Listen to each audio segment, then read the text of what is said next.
Dr. Standish, would you like to come and present your topic tonight? Well, thank you. Yes, I find this topic entertaining. I just can't think of anything more interesting than what happens with creation. You'll be pleased to know that tonight I'm not going to talk about molecular genetics. I'm actually going to talk about another passion of mine, which is history. And to introduce this topic, I want you to consider this situation. There are two people, and perhaps they're out on the beach near here. One's a creationist and a positivist, and it's getting late in the evening. In fact, it's approaching midnight, and anybody who's been to college knows that around midnight, conversations get a lot more interesting and philosophical. And you start wrestling with the deep questions. And maybe one's a male and one's a female, I don't know, but the moon comes up and it's a little bit romantic. And the creationist asks one of those deep philosophical questions. So which is closer, the moon or Miami? What does the positivist respond? Duh. Can you see Miami? It's tempting to think that science is something that operates independently of philosophy. But without philosophy, science, if the more empirical you try to get sometimes, the less rational you really end up being. And this little joke, which I'll admit was ripped off from a blonde joke, sort of illustrates that. Here are a couple of texts that were written by David, King David. I'm not exactly sure how long ago King David lived. Probably, what, about 800 years BC, was it? Anyway, a long, long time ago. And he practices a little bit of plagiarism on himself here. Psalm 14:1 says, "The fool has said in his heart, there is no God. They're corrupt. They've done abominable works. There is none who does good." And then he reuses it again in Psalm 53, verse 1. It says, "The fool has said in his heart, there is no God. They are corrupt and have done abominable iniquity. There is none who does good." The first time I read this, it really didn't strike me how weird these particular texts are. I don't know about you, but when I was taught stories from the Bible and everything, it seemed like the big problems were that people kept falling into idolatry. People worshipped idols. There wasn't a problem with the existence of God. There was a problem with the existence of too many gods. And yet here's David saying, at least implying, that there are people around who are saying that there is no God. Well, what's he talking about? Why on it? Were there really people back then who thought there was no God? I've had some people say to me, well, you know what? What he was really talking about there was no God in Israel, or something like that, which really doesn't make a lot of sense when you think about what the Israelites' view of God was. Their view of God was not a local deity, but a universal creator. And apparently, at the time that David lived, there were people who he's calling fools who said there is no God. I'm going to talk about the history of design arguments, and to do that, really we have to spend a lot of time talking about the history of people who don't believe that there's a designer behind nature. These texts may in fact be the earliest suggestion out there that there were people who actually believed that there was no God at all. I've entitled this Design Arguments the Past 2,500 Years, but I should tell you that it's mistitled because I've just been reading about a philosophical system from India that is supposed to have begun at least by around 700 BC, called Chavaka. And this Chavaka philosophy denies the existence of anything supernatural and is just straight down the line materialism. What's amazing about it is that when you read the little bit that has survived of what these Chavaka philosophers had to say, they sound remarkably like the Epicurean philosophers in Greece and amateur philosophers like Richard Dawkins. Just the style in which they wrote is remarkably like that. Quite incredible. There's been very little change, as it turns out, in the kinds of arguments and amazingly enough, in the style in which they're made over these past 2,500 years or more, as it turns out. Let's start off, though, with the ancient Greeks, and we'll go through what sorts of things they struggled with when it comes to design. I'm going to start with Leucippus. You'll see that we actually are going to go a little bit before Leucippus, but he's a really good starting point. He lived in the 5th century before Christ, and he was the founder of a philosophy called atomism. And atomism sounds fairly innocuous. Basically, the idea was this: if you take anything and you start splitting it, I don't know, a piece of iron, let's say, and you split it in half, well, then you have 2 pieces of iron. And then you split them in half and you have 4 pieces of iron. But if you keep on doing that splitting of the thing, you get down to the atomos, the unsplittable thing, the thing that can't be broken or split. Why is that important? Because as you go down through things, what you find out is that everything's made out of just these fundamental particles, the atoms. There's no spirit in there. There's no ghost. There's no soul or something like that. Things are just made out of atoms. That's it.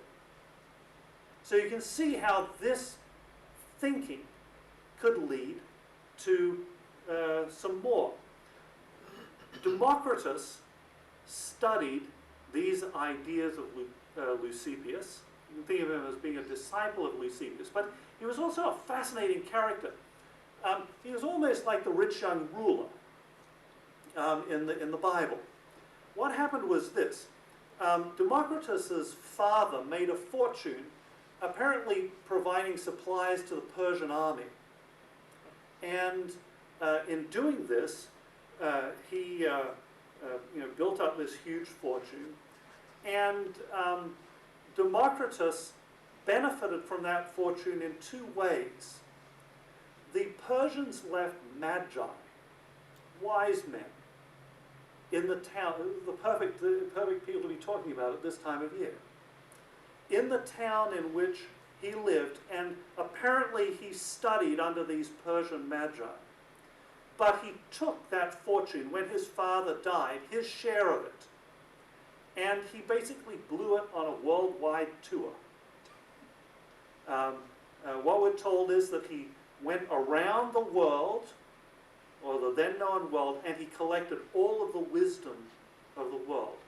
And he became known as the laughing philosopher because he was known for sort of laughing at the ignorance and so on of common people, unlike himself. Now, I don't know how ignorant they really were, but I do know that apparently he had to live in a little house that his brother paid for because his brother kept his money and invested it wisely.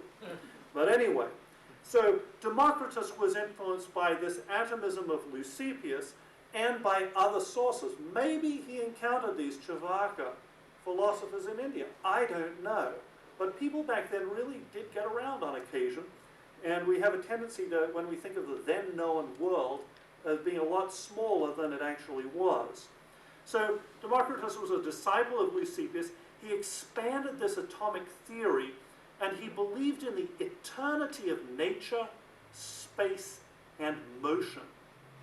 And you'll see why those three things, the eternity of those three things, is essential for this kind of atomistic philosophy to hold up as we go along here. But just keep those three things in mind, the eternity of nature, space, and motion, because these things become real difficult philosophical points for the atomist to deal with.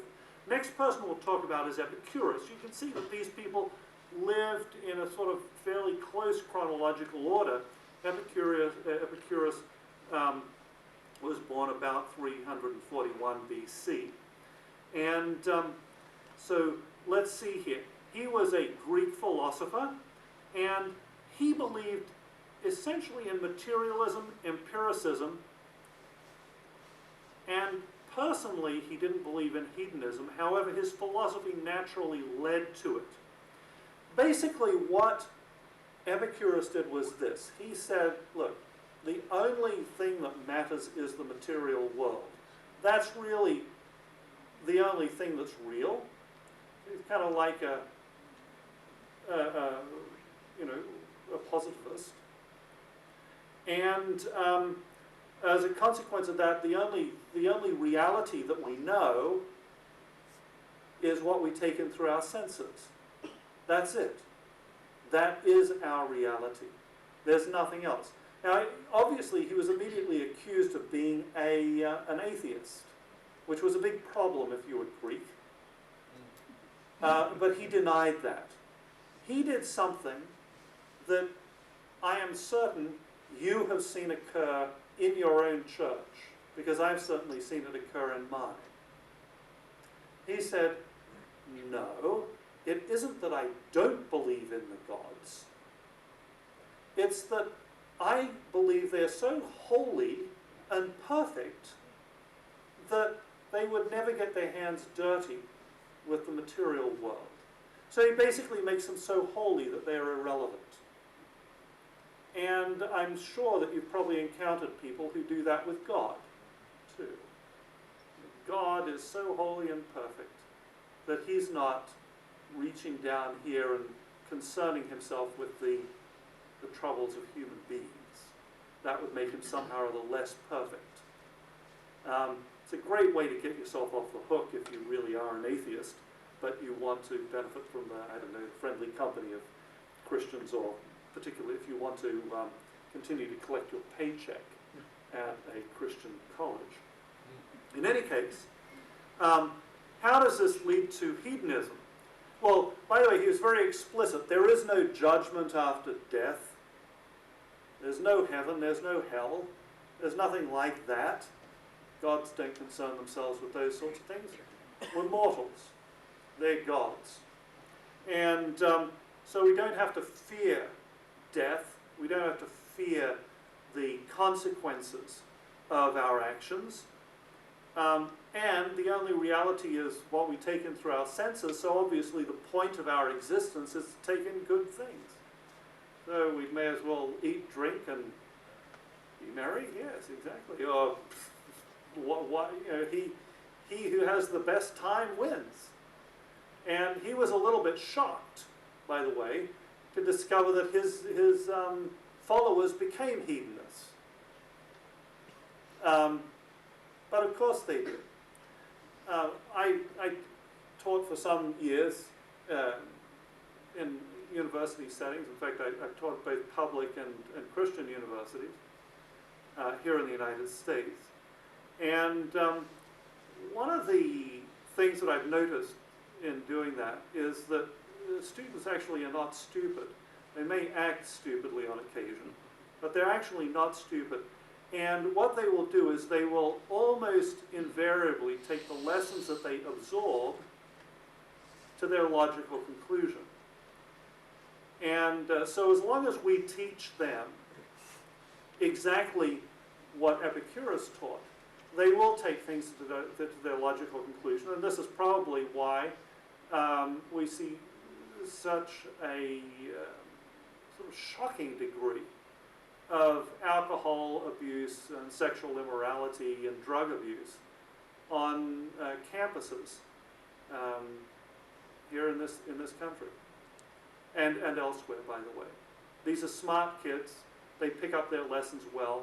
They take them to their logical conclusion. The tragedy of it is that instead of taking our best and brightest and providing them with something better, what we do is we lose a shocking proportion of them to drugs, alcohol, and so on. Anyway, same thing happened with Epicurus. Epicurean philosophy, you'll remember, was one of two major philosophical systems that predominated during Roman times, and it helped to explain some of the more shocking behavior that we hear about in the Roman Empire. You know, this sort of orgy type goings on. And you'll also remember that, and this is probably one of the most important lessons to take home this evening. You'll remember that Paul spoke with these people. You look in Acts 17, where we only know that there are two systems of philosophy that Paul directly dealt with. One of them was Stoic philosophy, and the other was Epicurean philosophy.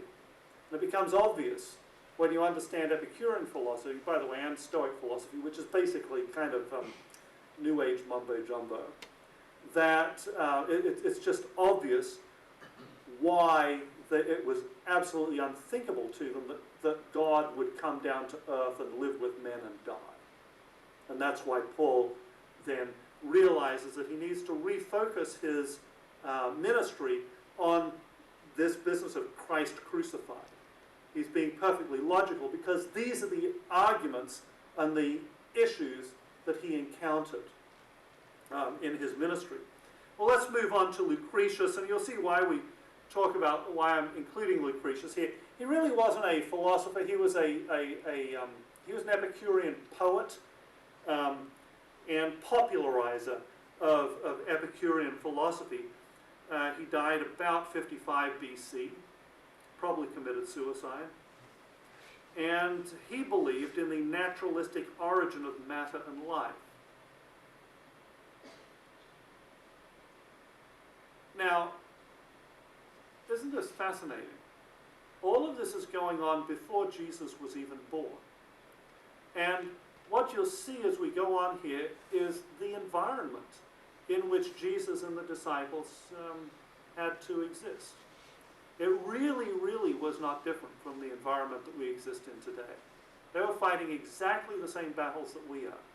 We don't have something special and new or some unusual challenge. When people try to say that something like Darwinism is a product purely of this new scientific knowledge that we have, that's nonsense, because it existed well and truly before any of this, any molecular genetics or what have you came down the pipe. Now, I should tell you that atomism was really, you know what, I've got a typo in this headline, so I apologize for that. Atomism can be seen as a response to the philosophy of a philosopher named Parmenides, most of whose original works are lost. However, we know basically what the idea was with his philosophy. One central claim of the philosophy of Parmenides was that it is impossible for something to come from nothing. Hey, seems reasonable. I've never seen anything come from nothing. So certainly within any kind of natural system, that just doesn't happen.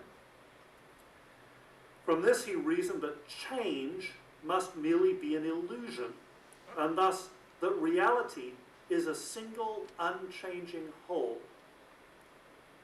That's not illogical, his reasoning. I mean, these guys were really smart back then, and they apparently had all day to think about these things, and so this is what he came up with. I think you can understand, if you know anything about philosophy, how it was that the atomists responded to this versus some other philosophers who we're going to mention. Atomists argued that reality was composed of unchanging entities, the atoms, but that the atoms could be rearranged to create genuine change without getting something from nothing. So you see, atomism was a way of solving this problem, because when we look around, things really do look like they're changing. Probably not a bad idea in some respects as a solution to this problem. However, another student of Parmenides, Plato, followed a different line of reasoning. And this is probably what led him to some of the ideas that he had about these sort of Platonic ideals that are unchanging, and it's our perception of things that is imperfect and so on. So these two sort of streams of philosophy can actually be traced back to the same premise, which is that things don't come from nothing, which is really interesting. Here's what Epicurus had to say about the gods. He said, "We are bound to believe that in the sky revolutions, solstices, eclipses, risings and settings and the like take place without the ministration or command, either now or in the future, of any being who at the same time enjoys perfect bliss along with immortality. For troubles and anxieties and feelings of anger and partiality do not accord with bliss, but always imply weakness and fear and dependence upon one's neighbors." Look at how cleverly he moves here. Do you see how he's defining the gods? They're immortal and they live in a state of perfect bliss.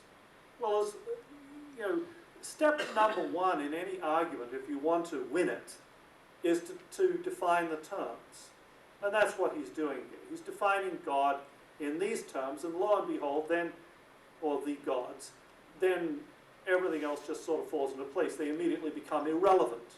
We do the same thing if we define God in these kinds of terms, being so holy and perfect and whatever, so that he doesn't interact with his creation in any way.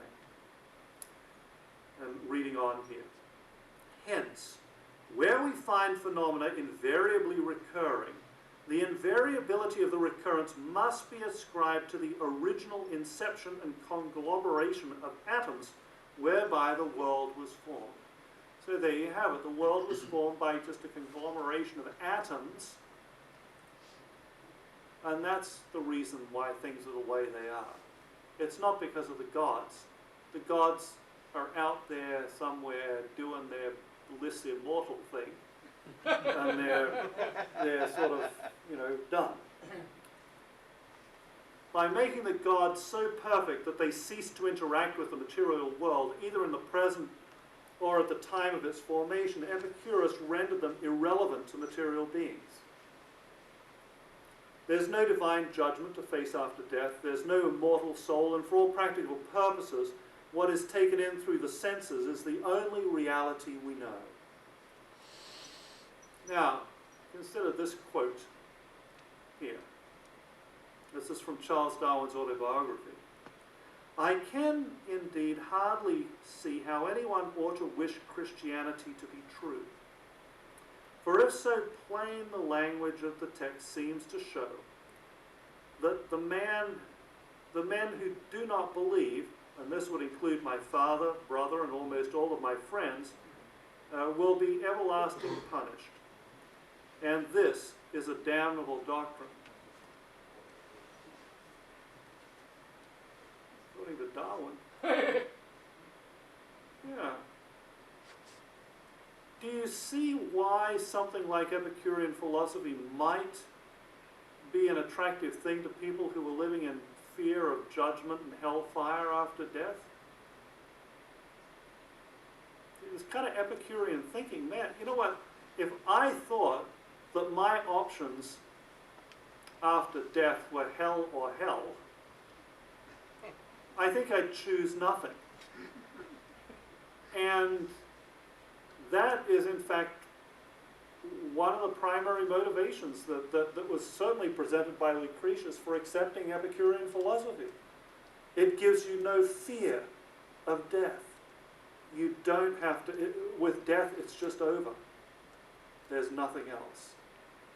You're done with death. it's very easy for me to understand why people would find that attractive if they had no hope of salvation. Now, Charles Darwin, in my opinion, should have known better. After all, he was trained as a pastor. That's what he studied in school. He flunked out of medicine. That was what he studied. He wanted to be he talks about this in his letters. He was hoping that he would become a country parson. So he understood about salvation and things. These people before, these Greeks and so on, living before the time of Christ, I don't blame them for coming up with this as a solution. Whoa, facing judgment after death, that's just a terrifying prospect to me, without some hope of getting off the hook, which thankfully we have as Christians. The idea of creation and salvation go hand in hand. They are inseparable in a logical kind of way. And obviously, the idea of no creation goes hand in hand with a rejection of the idea of salvation as well. Ultimately, the philosophy of the atomists collapsed into the extreme reductionism and empiricism evident today in the sciences. The sciences, in many respects, can be thought of as sort of a triumph of this particular philosophy. They don't have to be. But this is the way science is taught and enforced, unfortunately. This philosophy has been layered on top of it. I want you to take a look at this. This is a quote, and let me just read through it. Certainly it was no design of the atoms to place themselves in a particular order, nor did they decide what motions each should have. But atoms were struck with blows in many ways and carried along by their own weight from infinite times up to the present. They've been accustomed to move and to meet in all manner of ways. For this reason it came to pass that being spread abroad through vast space and trying every sort of combination and motion, at length those came together that produced great things like earth and sea and sky and the generation of living creatures. You ever read anything like this before? This was written by Lucretius in sort of his great big epic work. It's called De Rerum Natura. It means on the nature of things. And it's a brilliant piece of work. If you can read Latin, I highly recommend it. I wish I read Latin. But anyway, just amazing. Remember, this guy committed suicide around 55 BC. Probably, some people believe that Cicero helped edit this, by the way. And at the time it was released, it was the equivalent of a bestseller for the times, this De Rerum Natura. I want you to look, there's a formula in here that you see over and over again. No design, infinite times, vast space, generation of living creatures. That's the basic formula for evolution. He's laying it out there. Not Charles Darwin, Lucretius. Probably plenty of other people too back then. Do you think that the disciples encountered this sort of thing when they went out to spread the good news? You bet they did. You bet. In fact, I don't think that they had to go out to encounter it. My guess is that probably, certainly with the Sadducees among the Jews, that this kind of thinking was probably prevalent. You remember the Sadducees believed in no resurrection. I wonder where they got that idea from. It wasn't from the Bible. You remember Jesus actually criticized them. He said, "You err by not knowing the Scriptures." Must have been pretty horrible for them. Anyway, there's a formula for evolution. First you eliminate design. You sort of a priori say that doesn't happen. And then you invoke lots of time plus a very big universe, and that's how you get life as we know it. And that's exactly what these guys came up with. Here are a few quotes. try to tell which ones are the modern ones and which ones are the ancient ones. Biologists must constantly keep in mind that what they see was not designed, but rather evolved. This is Francis Crick, who just died, what, last year or so? A very nice fellow. But anyway, certainly tragic opinion. You know, why? He doesn't even explain why. Now, I'm sure he felt that he didn't have to. But why should biologists constantly keep that in mind? Because living things look designed. And if you didn't keep it in mind, you might be mistaken, in his opinion, in actually thinking that they are designed. Anyway, what about randomness? That's the same thing as no design, right? Man is the result of a purposeless and natural process that did not have him in mind. Where do you think this was?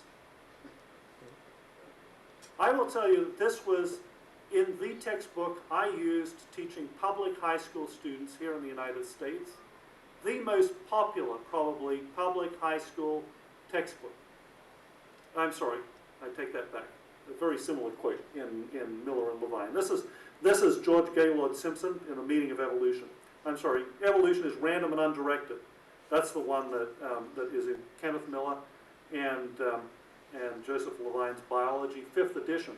I believe that he's removed it from the more recent ones after having a file lit under him about it.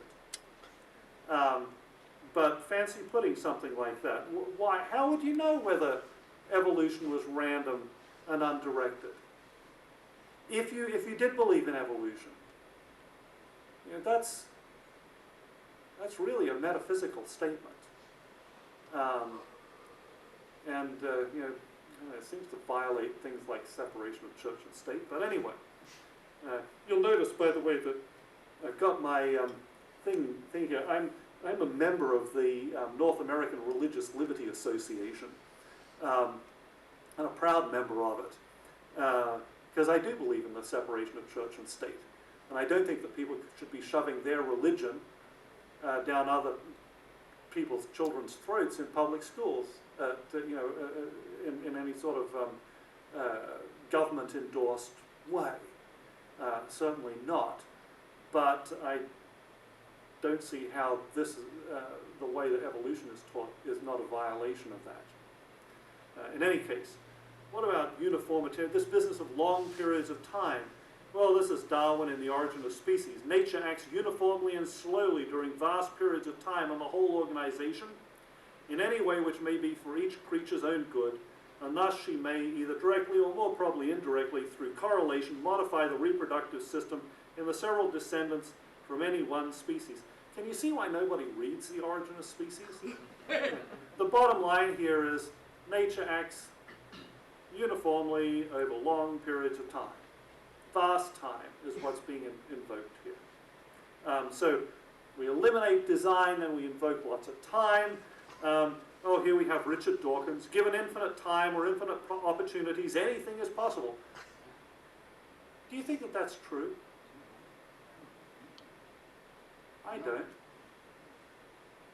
I personally am pretty sure that if I took a dice, or die I should say, it's singular, isn't it? Or if I took 1,000,000 dice and I threw them for eternity, I would never get one of them to turn up 7. You know, that's just nonsense.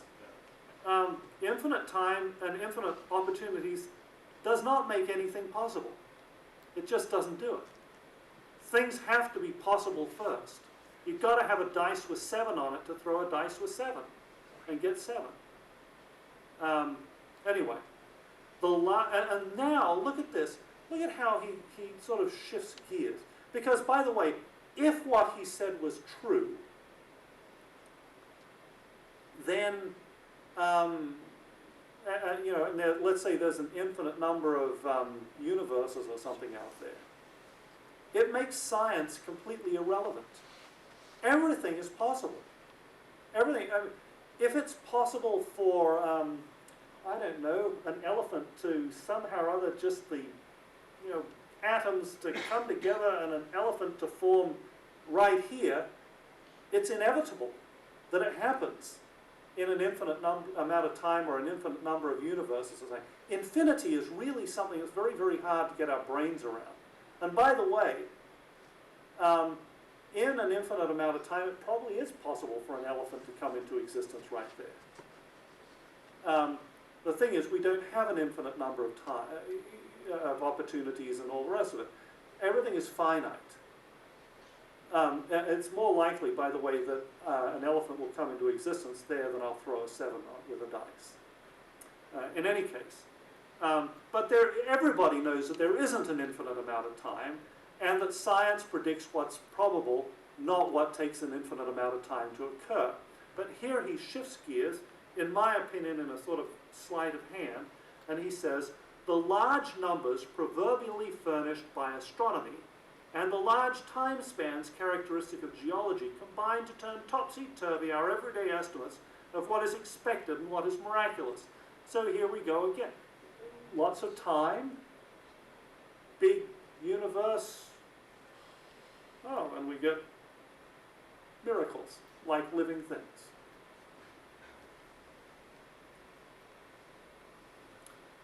Now, bear in mind that the people who wrote the Bible encountered this kind of thinking. This is what was going on in the Roman Empire. And look at how John chooses to start his gospel off. I believe that John was aiming his gospel directly at people who believed in empirical evidence and believed in being skeptical and not just taking everything sort of right off the bat. Read it sometime and just keep that in mind, and you'll see it. There are certain kinds of stories that occur over and over again, like the story where the person doubts and then they're presented with evidence and then they believe. Okay? Story of doubting Thomas. It's in the Gospel of John. The story of Nathaniel, the calling of Nathaniel, is right there in John chapter 1. And Nathaniel, what are the first words that we hear coming out of Nathaniel's mouth? You know, who was it? His brother or cousin, or was it Philip or Andrew? I can't remember. You should have read it before I came up here. But anyway, comes to him and says, "We've found the Messiah. It's Jesus of Nazareth." And Nathaniel says, "Can any good thing come out of Nazareth?" He's doubtful. Like, I don't think so, buddy. And then, what's the response? Come and see. Come and see for yourself. And he comes, and he encounters Jesus, and Jesus says, by the way, does Jesus condemn him for being doubtful and a little bit skeptical? No, I mean, Jesus says, here's a man in whom there is no guile. I should have been a preacher. I'm enjoying this. But, yes, so Jesus doesn't condemn him for his doubtfulness, but then he says, well, how do you know me? And Jesus says, well, you know, when you were sitting under the fig tree, and presented with this little bit of evidence, he says, oh, you are the Messiah. And the great thing is, remember, this is right in chapter 1. Jesus says to him, not so fast. Wait, you're going to see a lot more evidence than this. And John is presenting this evidence, this empirical evidence, but he starts out with this thesis statement that's really interesting. In the beginning was the Word, and the Word was with God, and the Word was God. The same was in the beginning with God. All things were made by him, and without him was not anything made that was made. Is he making some kind of argument here about the creation and the design of the universe and things like that? You bet he was. This is central to the thesis of the argument that's being made here. In him was life, and the life was the light of men, and the light shineth in darkness, and the darkness comprehended it not. Wow. And you see, as we're in the Logos building, you all know that this this word that's being translated word here is the Greek word logos. What does logos mean? It's like the information, the word, the reason, the thought, where did he get it from?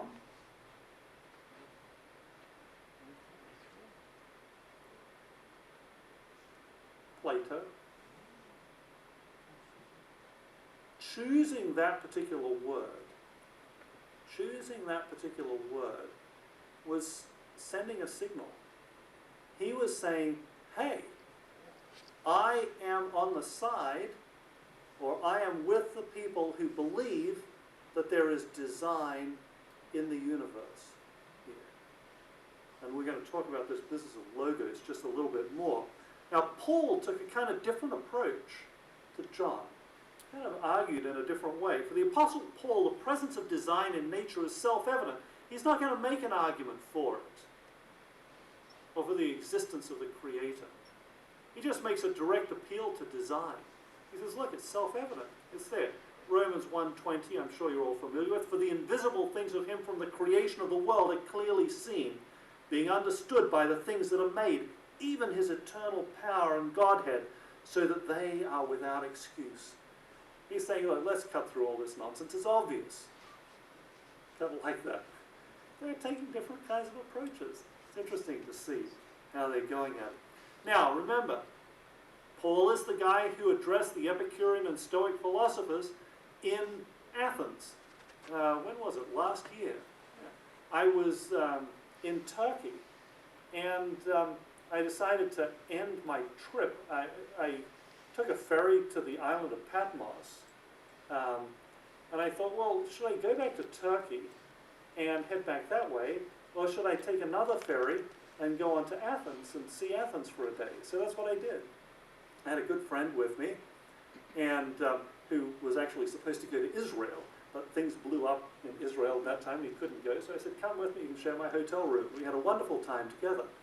Well, we went hiking up this hill to the Acropolis there, and lo and behold, we got to the top. Now, this guy is a PhD theologian. There was this big brass plate there, and it had all this Greek writing on it, and we were looking at it, and I obviously couldn't read it, but thankfully he could.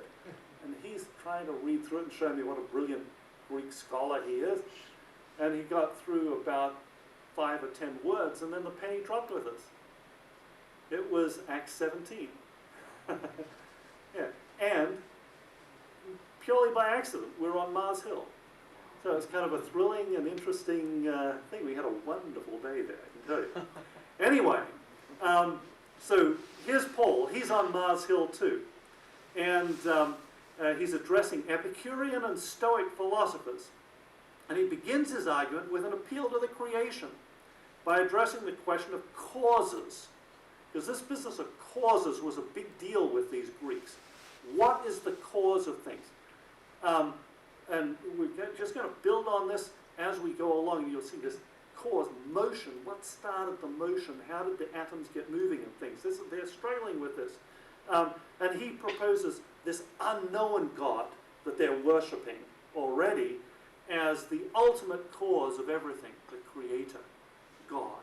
And he's going to tell them about it. And he kept their attention until the Creator God, you'll remember, came down and was crucified. When he proposed that God became flesh, he lost his audience, as this claim was beyond what their ideas of the divine could accommodate. You know what? Theology, it turns out, is kind of important, because if you get your theology wrong, you're just not going to be able to... It blocks you in. It's a very constraining thing if you have it wrong. The power of the apostles' arguments ultimately rested on direct testimony of their empirical experience, not on complex philosophical arguments. Again, if you look at John, he's not making a complex philosophical argument. He's saying that which we have seen, that which we have heard, that which we've handled. That's what we're telling you about. So, and that's undeniable. And this is one of the reasons why testimonies, they're still important today. But anyway, we won't get off on that subject. What about Plato? Okay, let's just go back in time now and talk a little bit about Plato, because Plato believed that there was design evident in the universe. He was also influenced by this Parmenides. It's indisputable that he was. He makes multiple positive references to Parmenides in the Sophist dialogue. His most challenging dialogue is generally referred to as Parmenides. So this, they obviously interacted intellectually. Plato argues for the existence of the gods on the basis of the design which is self-evident in nature. And here's one example. It's kind of a quirky one, and I like it. This is in Laws, Book 10. He argues that the gods must exist because, and I'm quoting here, in the first place, the earth and the sun and the stars and the universe and the fair order of the seasons and the division of them into years and months furnish proofs of their existence, and also there is the fact that all Hellenes and barbarians believe in them. Okay. Now see, he's appealing to what they saw as these perfect motions of the celestial bodies and so on. He's seeing design there in nature, and he's saying, hey, that is, shows us that the gods exist. Aristotle, you remember, is a disciple essentially of Plato. Aristotle argued that atoms alone cannot achieve what the Epicureans claimed because they do not move by themselves. Remember, they're still struggling now here with this, this sort of situation with how do you get something from nothing. And the Epicureans, they're saying, well, remember they're basing their stuff off atomism. Well, we're just rearranging the atoms so the fundamental particles aren't changing, so we're really okay here. And they're saying not so fast, because if you're going to move things, you've got to have motion. And where does the motion come from? Because they were as smart as we are, and they realize that things don't move by themselves. You've got to get them moving. Something's got to give them a push. And then they might move, but not before then. Note that he responds to the philosophical claim of the animists that the atoms just move with an empirical observation. Things don't move by themselves. Now you remember that these animists were then saying, well, the movement is eternal, so we don't have to account for it. And up until the lifetime, I'm guessing, of even some people in this room, that was the prevailing view of the universe in academic circles as well, before the triumph of Big Bang cosmology. The universe was eternal, so we just don't have to account for it. No matter what, when you're accounting for what we see here today, you have to have something that's eternal. It's either the universe or God or energy or quantum flux or something. Something has to be eternal. That's an inescapable thing, because things don't come from nothing. To arrange themselves in different ways, atoms require an unmoved mover, according to Aristotle. That would be God. Because material movers must react to the motion they cause, God must be immaterial. And the cause of the motion must be an immaterial cause. Yeah. This immaterial cause, Aristotle deduced, was thought. The word he used was logos. And this is an idea he seemed to have gotten from Heraclitus via Plato, which is interesting. So, people were talking about this logos business, and here comes John. He's going to write. He sits down and he starts talking about this logos business as well. It's tempting to think of the apostles and the writers of the scriptures as being sort of, well, in the case of John, sort of living in a cave on a remote island without much interaction with the rest of the world. But he is taking on something in the Gospel of John, and so were the rest of them, by the way, that was a central issue in the philosophy of the age. Just as those of us who believe in the creation and the creator God are doing today. We're just not different. What about about when the apostles died? Well, Christian apologists seeking persuasive methods of presenting their message turn to the same philosophical arguments used by the pagans. You know, if you came up to a pagan and you said, hey, Jesus Christ died for your sins, what's that going to mean to a pagan? So the pagan's going to say, well, how do you know? Did you see him? You'd have to respond, well, as a matter of fact, I didn't. And some of these people, they're sort of empiricists. They say, well, why should I take you seriously at all? So now they're struggling. What are they going to do? Well, they're looking around for what kinds of arguments can work. How can we capture the minds of these people and help them and open them up a little bit? And so they turn to these pagan arguments, and that's what the church did. The creation and God's existence had to be argued using logic that all participants could agree on. Platonism, with its inherent design arguments, became the philosophy of the church. It was not until Thomas Aquinas in the 13th century that Aristotle was popularized in the Western church. Given the move away from the scriptures during medieval times and the popularity of pagan philosophers, it's hardly surprising that Aquinas would embrace Aristotle's philosophical arguments for gods and turn them into arguments for God. So if we look at Aquinas' Quinque Viae, his 5 arguments, they will look familiar to anybody who studied Aristotle's philosophy. He starts out with the prime mover argument. Something had to get things moving. That was God. That was the logos. And then he has some other arguments. The efficient cause argument, that nothing causes itself. Oh, that's Parmenides. Thus, nature requires a cause, that would be God, to create it. And their necessary cause. Because there are a finite number of things, and things have a finite existence, in infinite time, a point where nothing exists must occur, but because things require a cause, the existence of things makes a cause necessary, and that cause, that necessary cause, is God. I'm doing terrible injustice, by the way, to his arguments here. I encourage you to read them yourselves. They're very interesting and much more nuanced. The gradation argument. Remember that back then people believed in a sort of ladder of life or a hierarchy of life or something. They sort of saw these hierarchies in everything, in society, different organisms. It didn't really matter. So he's going off this kind of argument. He says, God must exist to account for the various grades of being we see in all as all gradations end in an ultimate end. It assumes this great chain of being idea. I'm trying to think of a good way of illustrating this.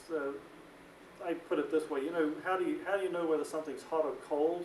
Well, these are relative scales, right? And just some things are warmer than other things, and so one thing's hotter and another thing's colder or whatever. But in their way of thinking, there was an ultimate hot, that would be fire, and there was an ultimate cold, I don't know exactly, maybe that would be ice or something. But they didn't have, so they saw everything as existing on a scale. So let's say goodness, one thing may be better, or one person may be better than another person or whatever. So ultimately, there must be an ultimate good. That would be God. You see, that was sort of the type of thinking there. The purpose argument. Purpose in nature fits with the design of an intelligent being, and that intelligent designer is God. Should look familiar to any of you who've sort of seen some of the commonly made arguments about nature out there, ones that I make, by the way. The 5th argument is teleological, harking back to Plato's claim that the order of the heavens proves the existence of the gods, and forward to the modern design arguments. Well, let's just sort of skip back and look at some of the Epicurean claims about cosmology too, because cosmology obviously plays into this. This is a quote from De Natura Deorum, on the nature of God, or the gods, by Cicero. And Cicero is trying to explain Epicurean arguments using a dialogue. So he puts these words into the person who is arguing Epicurean claims. So this is what the Epicurean guy is saying.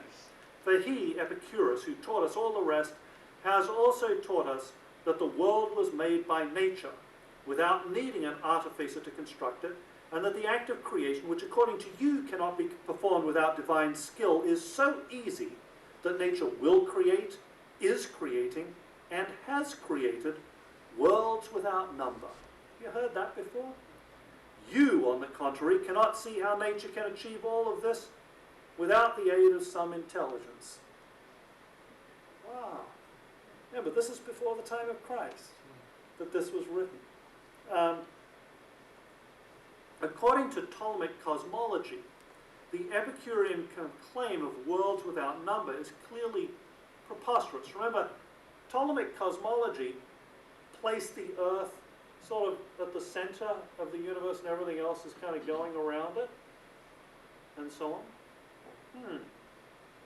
Obviously, there can't be worlds without number out there within that kind of scenario. So it's kind of obvious why that was a very comfortable position for scholars within the Christian church to hang on to, and why it was so uncomfortable for some of them when Galileo and Copernicus and so on came along and said, well, we don't think that's actually the case. As long as Aquinas' 5 proofs held, the rest of the Epicurean claims could be safely ignored. So they had a really nice system going before the Enlightenment in the church. We obviously look back on it and see endless problems, but it was really a nice, neat kind of closed shop kind of situation, and obviously comfortable for them. And then along comes David Hume. There are others, obviously. Hume was a skeptic, and he wrote a lot of interesting things, but he took on these design arguments. He directly took on, really, Aquinas' arguments for the existence of God. And the way he did it was very clever. He changed the definition of cause. And this is what he said: we have no other notion of cause and effect, but that of certain objects which have been always conjoined together, and which in all past instances have been found inseparable. We cannot penetrate into the reason of the conjugation.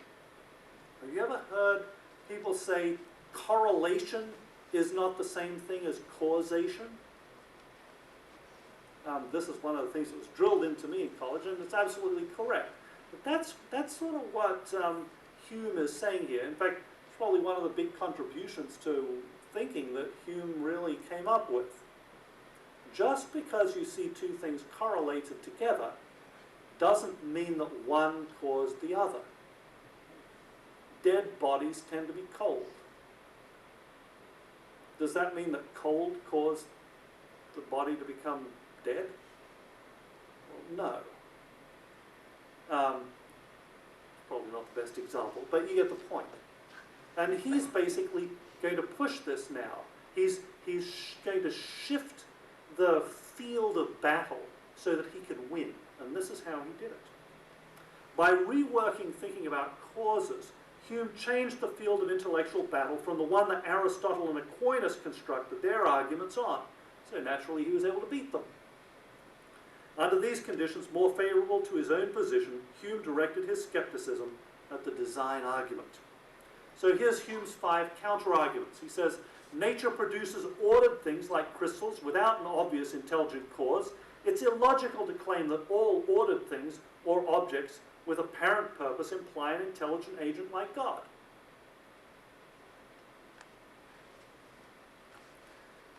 And he says it's a false analogy to say that because we can recognize designed versus undesigned phenomena within the universe, we can also recognize that the universe is designed as we only have one to study.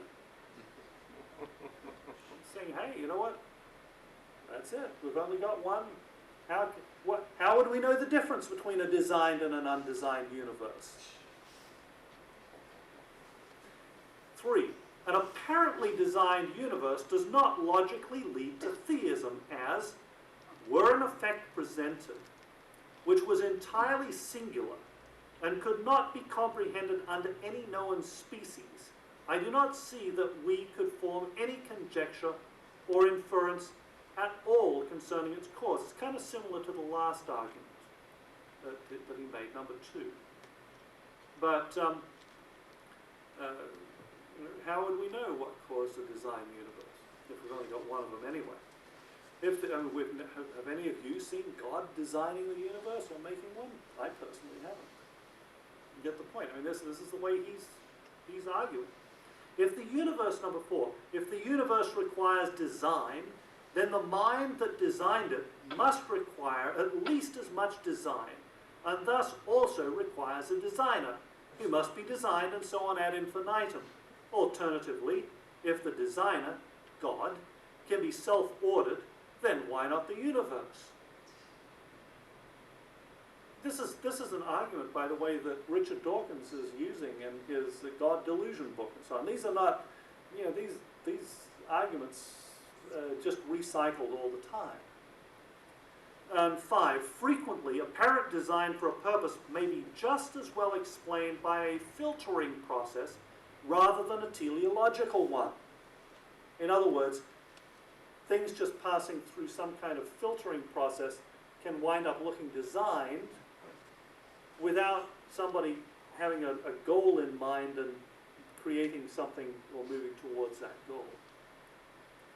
Hume's 5th argument can be fairly interpreted as foreshadowing Charles Darwin's natural selection acting as a filter on natural variation to produce apparently designed organisms. It all just sort of comes together very neatly in natural selection. Well, philosophers like Kant responded heatedly against Hume's skepticism, commonly called empiricism, but better designated rationalism. There's nothing empirical about Hume's arguments, as far as I can tell. Kant attempted to reconcile empiricism and rationalism, arguing, while it, logic or rationalism, is necessary to enable us to form a correct judgment with regard to the various branches of knowledge, still the acquisition of real substantive knowledge is to be sought only in the sciences properly so called, that is, in the objective sciences or empiricism. Kant is kind of a problematic character. I struggle with his philosophy. Seems to me that there are some serious issues there, but his heart was probably in the right place. So people, got what Hume was saying, and they're trying to respond in a logical and rational way. Historically, design arguments tend to be empirical, while anti-design arguments, like Hume's, tend towards rationalism. That's not always true. Obviously, there are many exceptions to this. Lucretius argued for bad design based on observations, and Aquinas used rational arguments. So, it's not perfect. However, I will tell you, and this is something that has gotten me into trouble with some people, I hope that it doesn't with you, that my natural inclination is towards empiricism. I believe that empirical knowledge about nature particularly tends to be more reliable than philosophical conjectures about it. That's why I doubt Darwinism. But you see this all the time. These sort of arguments, these sort of philosophical arguments are made by people against design in nature, and the response is, but look at this. Look at this thing that you can see and touch and whatever, it looks designed. And the response is, well, it's only apparent design. Well, is that an empirical response? Not at all.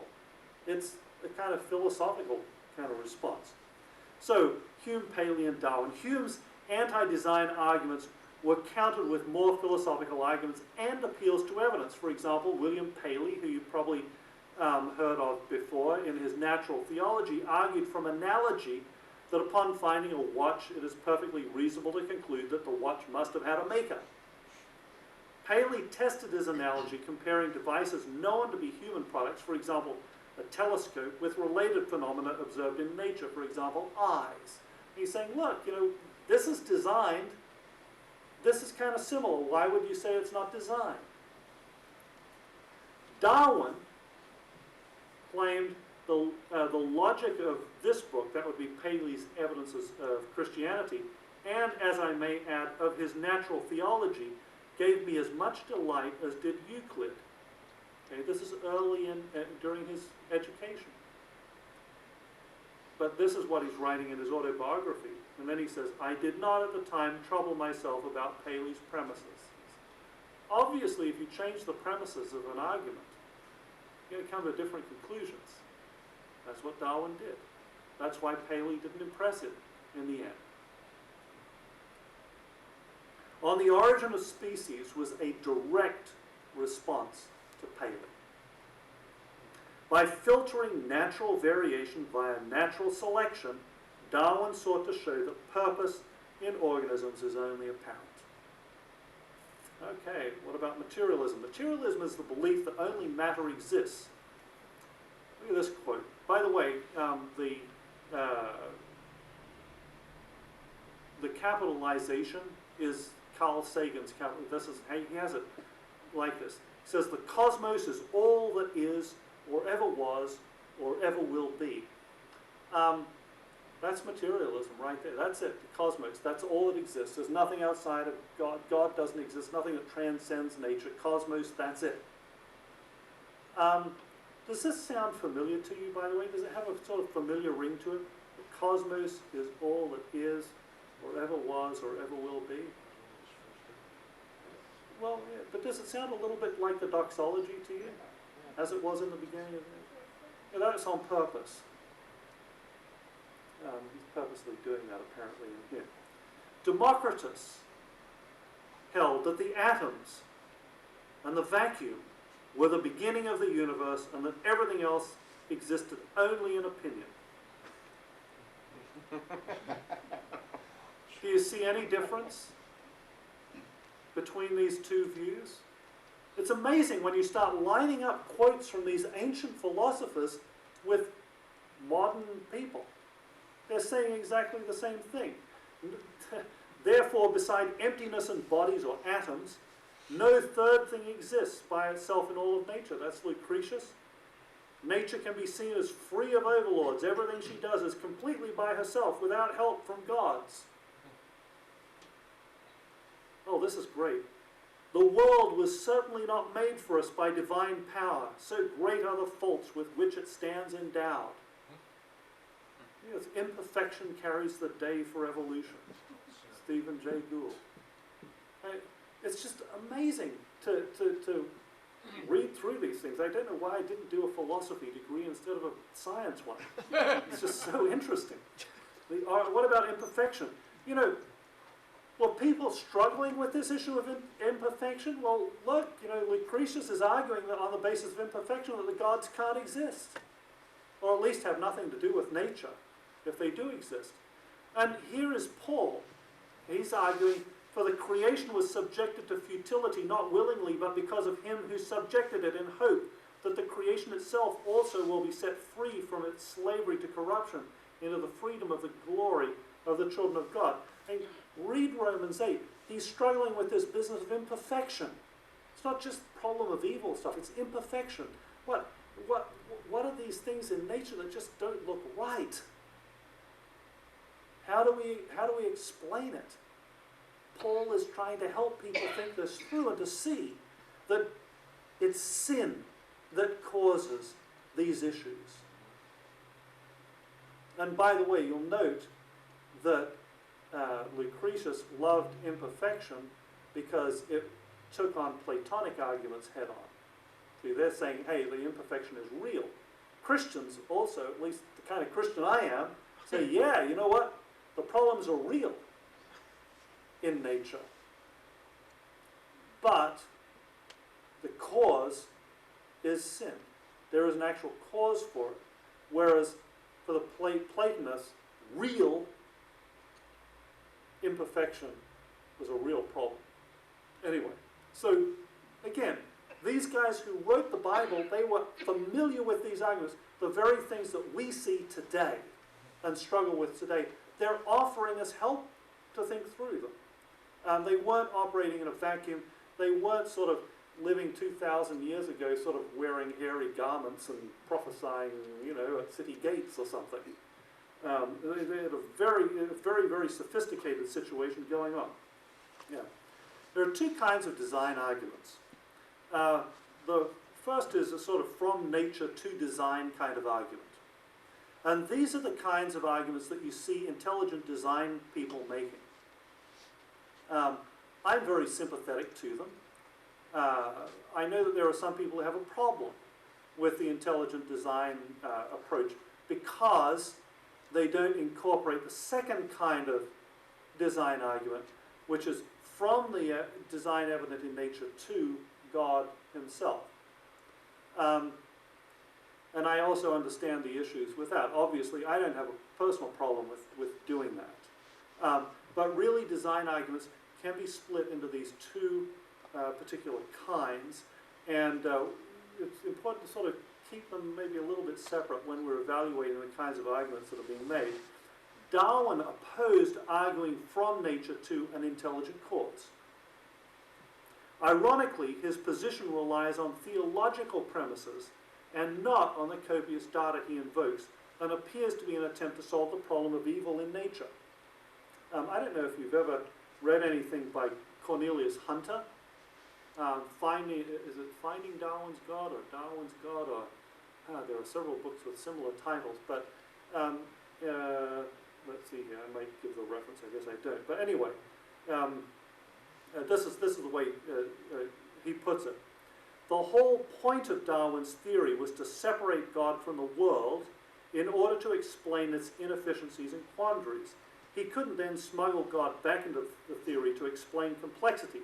Rather than saying that evolution is anti-religious, it would be more accurate to say that evolution is religious. It very much hinges on a particular type of God, one who would only create a world suited to our tastes. And in fact, we frequently see those kinds of arguments. Take, for example, A Panda's Thumb. I don't know if you've ever read that book by Stephen Jay Gould. But the basic premise of the book is God wouldn't have done it that way. Well, how does he know? God can actually do things any way he wants. It just so happens that God is wise and good and all of these sorts of things. And it turns out that even the things that we think God didn't do a very good job of, if we study them just a minimal amount, we figure out that he was actually much smarter than we would have been. Things like this ridiculous argument about the backwards wiring of the vertebrate retina in the eye. I mean,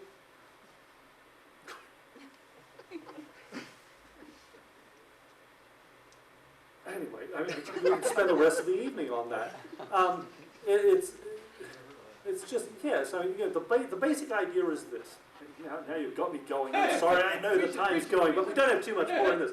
Okay, if you go to the back of your eye where you detect light, at the very back there are the light detecting cells. And then when you come in front of the light detecting cells, you have the nerves that are going to pick up the signals from the light detecting cells. And all of those nerves travel over the surface of the retina, and then they have to go through and back into the optic nerve that takes all those signals up to your brain. Or back to your brain, really. And the argument is, well, who would design things that way? It's obviously smarter to put the nerves behind the light detecting cells. Okay? That's what you would think if you didn't think very hard. But the thing is this, eyes consume an immense amount of energy. I've been told, don't place any bets on this, I've been told that when you're sitting still and your eyes are open, your eyes consume about 1/4 of the energy that you're using. I mean, yeah, they're very costly things, okay? I wish mine were better. But in any case, so how are you going to, how do cells get energy? Where do they get it from? Well, nutrients and things are bought by blood, right? So if you have blood supply and then light detecting cells, well, then you can provide an awful lot of nutrients and so on to those cells, okay? And it turns out that not only are the nerves that travel across the surface of the eye transparent anyway, there's a new kind of cell that's been discovered in there that actually acts like a fiber optic. And it carries the light directly through to the light detecting cells. It's a brilliant design. It works perfectly for us. The other design, where you have the nerves behind the eye, actually is out there in nature. Apparently mollusks have that, like squid and so on. And that design probably works better for the kinds of purposes they're using their eyes for. So there's a beautiful match between the fine architecture of our eyes and the purposes for which we use them, versus, you know, to try to argue that that's bad design. But in any case, we've gotten off the subject. Evolution is a religion. I don't know if you've ever heard of Michael Ruse. If you ever hear of Michael Ruse talking somewhere, go and listen to him. He's just highly entertaining. A great guy. I obviously disagree with him about some things, but I agree with him completely. He's probably one of the more prominent philosophers of science living today. A very funny English guy. I was at a banquet for Phil Johnson, and Michael Ruse was there, and he gave a short speech in which he ripped off his shirt, and underneath he had a t-shirt with Darwin, a big picture of Darwin on it, and it was very funny. Maybe you had to be there. In any case, yeah, he is a proud Darwinist. He kept saying, "I'm Darwin man." This is what he wrote. He wrote that evolution is promoted by its practitioners as more than mere science. Evolution is promulgated as an ideology, a secular religion. I don't think it's secular. I just think it's a religion. A full-fledged alternative to Christianity with meaning and morality. Now, this is a guy who is a happy, I don't know, anyway, proud Darwinist. Of course, Darwinism is a religious sort of idea. Of course it is. And yet it's taught in our public schools as if it's secular. What about intelligent design? Let's just talk about that a little bit, because it has to do, you've got to sort of bring it back to these design arguments and anti-design arguments that we've been looking at over the course of history. Within the milieu of teleological, philosophical, and scientific arguments initially raised against Darwinism, design arguments did not immediately differ significantly from those used by Paley. Recently, however, a design argument resurgence has occurred in the form of the intelligent design movement. Three players in this movement exemplify three major prongs of this updated design argument. The first, Phil Johnson, who we were just talking about. He sort of has a philosophical attack on the logical underpinnings of Darwinism. He exposes the underlying materialistic presuppositions and therefore the vulnerability of the Darwin's thesis. Bill Dembski directly addresses Hume's claim that order produced by intelligent design cannot be distinguished from order produced by nature acting alone. And he does this in an extremely rigorous way. He proposed that objects exhibiting both complexity and specification can be reasonably interpreted as products of intelligent design. And he does this again in a way that only somebody with a PhD in philosophy and mathematics can do. And Michael Behe, who I'm sure you're familiar with, argues that some cellular molecular machines are irreducibly complex, requiring a set of indispensable parts to function, and thus could not be reasonably expected to come into existence by slight modifications. So you know, the arguments that are coming out right now are actually very interesting, and they really are different in a way, because they're taking on probably the strongest arguments that Hume made in a very direct way. They're not sort of trying to jump around them or just ignore them, which frankly has been done to a fair degree in the past. So what can we learn from all of this? Basically, there's nothing new under the sun. Solomon was absolutely right. The thing that hath been, it is that which shall be, and that which is done is that which shall be done, and there is no new thing under the sun. Is there anything whereof it may be said, see, this is new? It hath been already of old time, which was before us. The bottom line is, the kinds of arguments that we see today are really not new.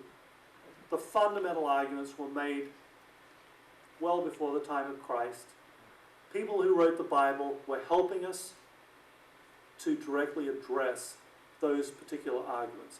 Obviously, if you believe in empirical evidence, that's what is presented in the Bible. The empirical evidence of God's interaction throughout the history of humanity, and specifically that the Creator God came down to earth, did miracles, raised people from the dead, and stuff like that, and died on the cross to save us from our sins and so on. That's all empirical evidence. If you believe in empirical evidence, that's what the Bible is trying to help you with. Certainly what it's trying to help me with. I should tell you that I usually don't dress up quite like this. Now when I come out, the reason I'm dressed like this is because I came straight here from a memorial service for one of our friends. If it wasn't for the fact that the Bible provides that empirical evidence, which is undeniable, of God's involvement, of God's ability to create in the first place, I would have no hope at this particular point. But I know that God created, Joan Moon was her name, in the first place. So I can have there's no reason to doubt that he can resurrect her from the dead if he so chooses, which I'm betting he will. A very, very wonderful woman in many respects. A sinner like the rest of us, but hey, a more wonderful sinner than perhaps I've been. You get the point. Salvation and creation go hand in hand. The arguments that we see are not new. The Bible really, really does address these arguments. And you know what? You don't have to be a scientist to study what's going on. There's an open field for philosophers, but just read the Bible. Get into the Bible and read it and look at the arguments that these guys are making. Understand what they're up against. And you'll just appreciate it that much more. I know that's certainly been my experience, especially with John. I've just been blown away. I've had so many theologians tell me, well, you know, John wrote in a kind of simple, childish way. Like, what? Have you read what he wrote? It's just so profound, it's unbelievable. And it particularly directly addresses the kind of concerns that I have as a scientist. Because I have this empirical orientation, he offers direct empirical evidence in a structured, logical argument, which is a wonderful thing. There really is nothing new under the sun, so we can trust that the Bible will help us with what we face today. Thank you very much.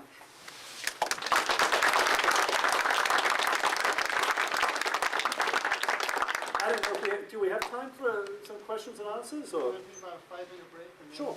then Sounds good. okay. All right.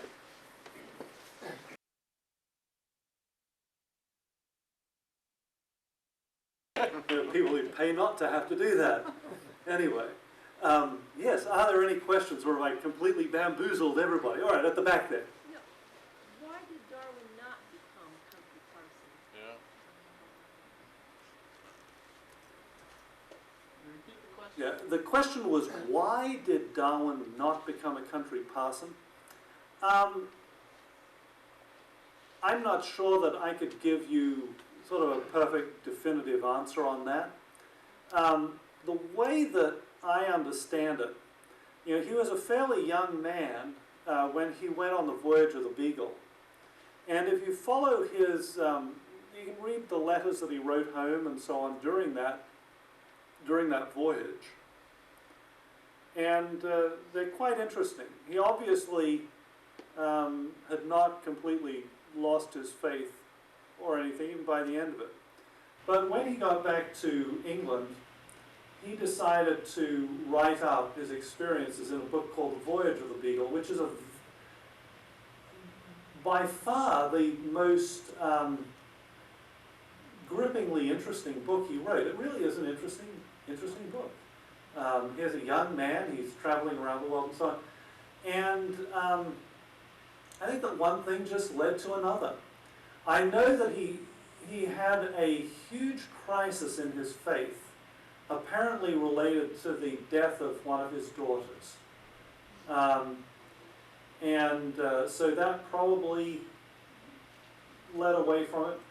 But you can also, again, if you go back to the voyage of the Beagle, he's riding home from, I'm trying to remember which island, Fiji or somewhere, Tahiti, one of those islands in the Pacific, and talking about the wonderful work that the missionaries were doing there, and how thankful sailors who get washed up on these shores can be that the missionaries have been there before them, because these people used to be cannibals, and now they treat you nicely, and how touched he was to see some of these natives kneeling down before they went to bed and praying to God in their own language and this sort of thing. However, remember that he came from a family in which, let's call it skepticism, was, I think his grandfather, who he mentions in that one quote where he's talking about the doctrine of hell, and he apparently was influenced somewhat by either his grandfather's thinking, but certainly his brother's thinking. So probably just sort of a combination of things. And my guess is that also part of it had to do with the fact that he was never offered a parsonage.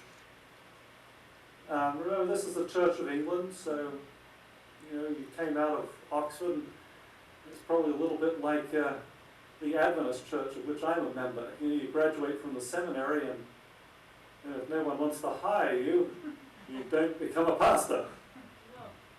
No, I find his failure at that interesting in light that he then creates his home religion. Yeah. So he went from failing at what was considered the mainstream religion of his day, when he was not accepted there, and then he turned around and created his own religion, really. And then if you look at the, and picking up where Ecclesiastes leaves off and you say that nothing has changed, then we have the modern day Darwin, which is Al Gore, who flunked out of the School of Theology at Harvard and created a religion.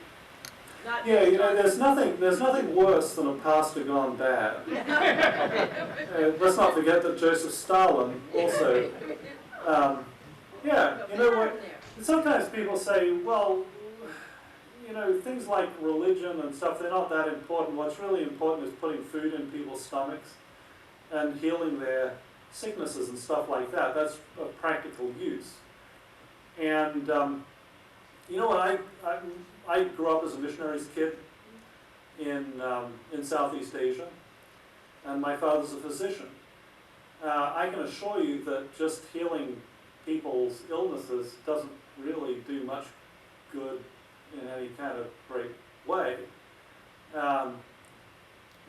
One of the things that my father and I have talked about this in his experience, we moved to Malaysia when I was 4 years old, and he's working away as a physician like a lunatic at the time because there weren't very many other physicians around, and after a year he sort of looks around and says, well, hang on, I'm here in Malaysia, I'm working as a physician, and nobody's been baptized. What what's wrong with this picture? And so he sort of reoriented himself a little bit, and thankfully there are souls to show for it. But yeah, healing people are mighty grateful for it, but in the whole scheme of things, it doesn't really change much. I was thinking about that also, just in relation to some of the things that have been going on in the news recently. For example, this English woman who's been tossed into jail in Sudan because her children in her class. Okay, she's probably a bit naive. Obviously hasn't spent much time in a Muslim country. But the bottom line is, you know what, the British government is apparently pouring something approaching $1 billion a year, or at least certainly hundreds of millions of dollars a year, into the Sudan. And yet, when one British woman makes one apparently trivial mistake about naming a teddy bear, there are people running around waving knives and shouting that they want to cut her head off right here and now, and they'll do it personally. You know, giving people roads and hospitals and training them so that they can make their own atom bombs won't do much good if you're not helping them with these fundamental ideas. I don't want to get this into a particularly political conversation, but I grew up, spent my young childhood particularly in a Muslim country, in Malaysia, and I will tell you that I love these people, and some of the finest people you'll ever meet. On the other hand,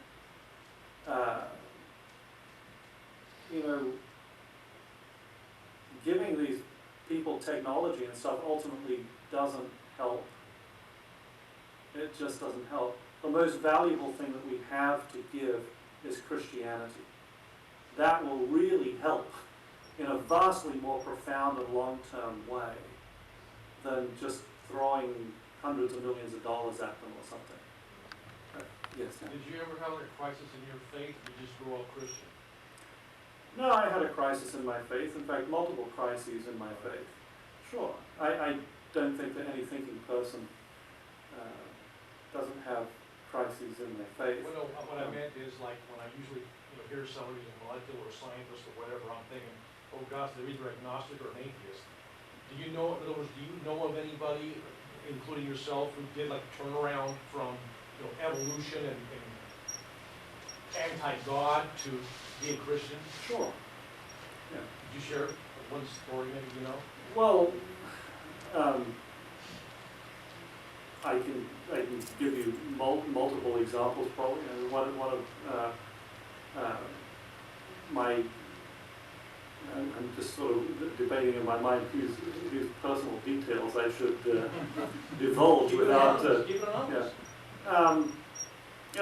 One of my friends whose PhD is in molecular genetics. I should tell you, my PhD program, by the way, was biology and public policy. That's why I'm interested in the interface between these things. Yeah, what I studied was ways of using molecular data and developing techniques for using molecular data in making public policy decisions. I was particularly interested in the Endangered Species Act. How can you use molecular data to inform what you do with species? If somebody's saying this spotted owl over here is really special, well, how do you know? On the basis of what? Well, this little guppy, we shouldn't build a dam here or something. What criteria do you use and what might be helpful? In any case, so that's how I got into the molecular thing. But anyway, to address your question, yeah, he has a PhD in molecular biology and converted to Christianity, secular upbringing. And this is not all that uncommon.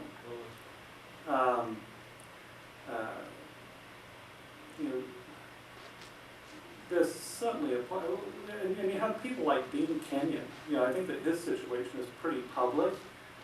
Here's a guy who wrote what was, at least for some time, one of the classic texts on chemical evolution. And he's certainly an ID guy, and I believe he's a Christian as well. I haven't, you may want to double check that detail. But he's certainly, he's one of the authors of Pandas and People. Yeah, so,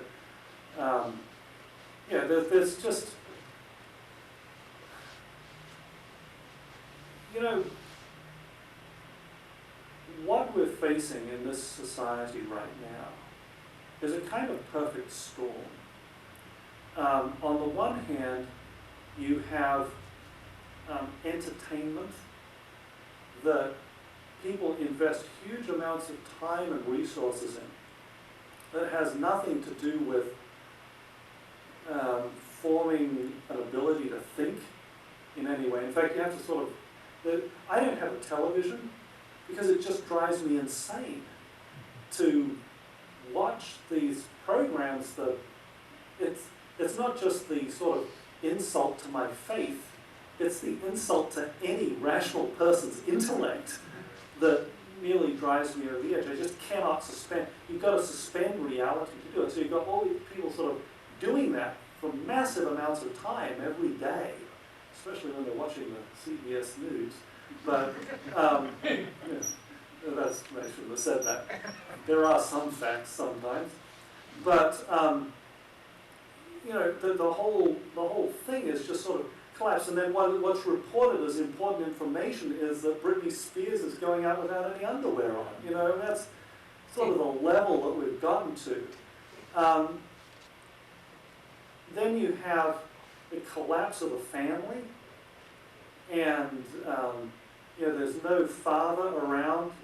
You know, maybe I'm going to sound like some kind of you know, really kind of reactionary person about this, but you know, fathers are just so important in the spiritual life of children. To have that male spiritual leader in the home. Mothers, absolutely also. You know, when the Bible says male and female created he them, and it's talking about being created in the image of God, kids need both. And so they're not getting that side of things. The reality is, and when you have one parent who is working and trying to bring up the kids and, you know, trying to get their alimony or whatever at the same time, it just can't work out. And they see this sort of abandonment of basic Christian principles. And then they go to public schools, and it's a miracle that anybody winds up with any kind of beliefs and so on. And then, you know, you go to university and you're taught that you need to laugh at morons like creationists, and you know, you're going to get into trouble if you say anything about it. I will tell you, in my own personal experience, this is basically what happened. I went to both Christian and public universities, and obviously for my PhD I went to public universities, and when I went to do my PhD, I just didn't know what I thought. Part of that was my fault. Part of that was the fault, I think, you know, of the guys who taught me. Now, I should tell you that I went back and actually taught at the university that I went to as an undergraduate, and these guys, many of them wound up being my colleagues, and I know and love them, and they were doing their best. I'm not trying to be overly critical. You know, you're a young kid, you're a little bit, you kind of not taking notice sometimes when you shouldn't. You are taking notice when perhaps you shouldn't. Frankly, I was wondering whether I'd been sold a bill of goods. So I went in pretty open-minded, and a real turning point in my life was a course that I took, I think it was called Poems or Issues in Evolutionary Theory. Because I really wanted to know, you know, are these sort of explanations that I've been given any good or not? Some of them weren't. Some of them were. But I read The Blind Watchmaker by Richard Dawkins. And it was just a pivotal experience in my life. I was shocked by the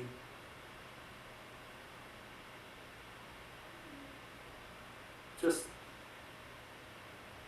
transparent hokiness of it. So, you know, and I should tell you that we all read it for this class, and we'd read books, and then, you know, it was one of those funky graduate classes where you sit around in a circle and you kind of discuss whatever the book is. We all read it, and I am sure that I wasn't the only person who was shocked.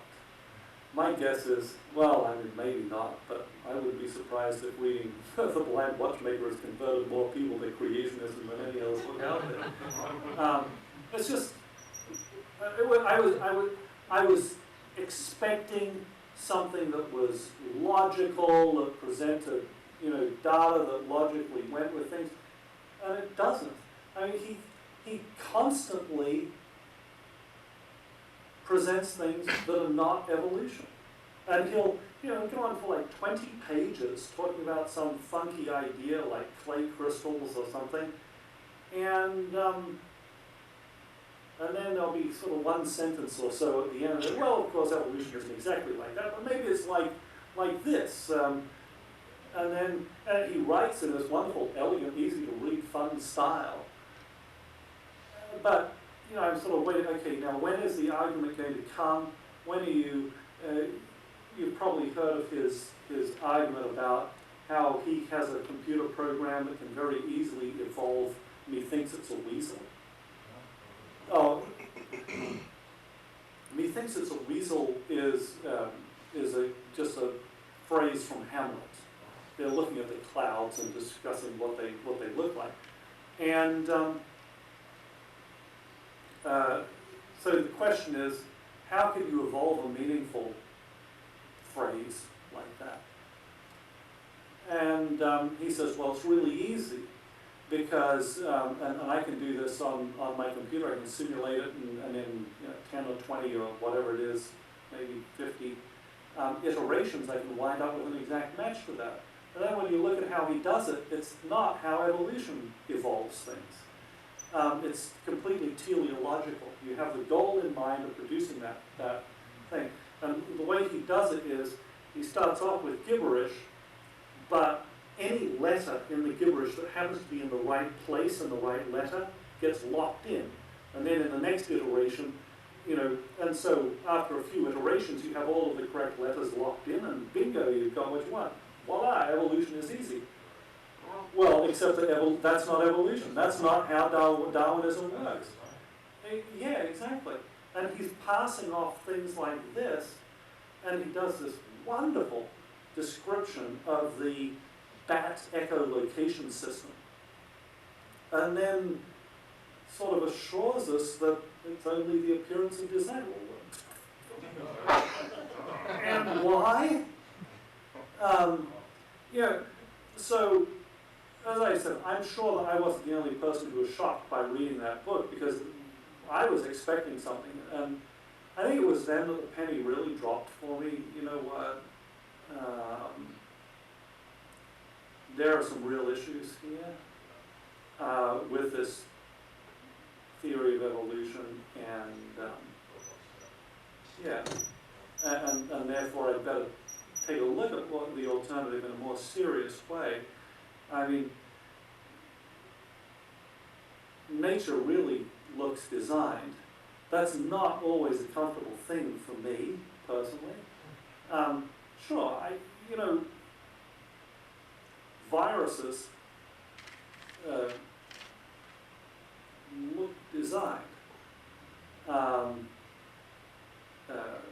remember a presentation by Mark Potashny, who should have gotten a Nobel Prize. He figured out how a virus called lambda-phage switches between different types of life cycles. And in this whole presentation, he was trying to show how it was just cobbled together by accident or something. Well, I'd kind of like that, but it really looks designed. Yeah, it just looks like a very elegant thing. Some things maybe you could make an argument, but that wasn't a particularly good choice, in my opinion, for something that's not designed. There are other, well, just tons of things that the fangs, you know, on certain types of vipers that fold up so neatly inside their mouth, so they don't bite themselves, but when they open their jaws, they swing out, and they're like hypodermic needles. They're just killing machines. And I know that there are sort of alternative explanations, like, well, maybe these things bit apples and pre-digested them and sucked it in or something.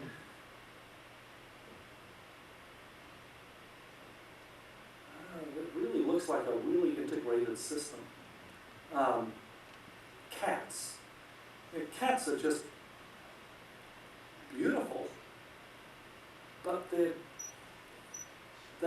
are from the ground up.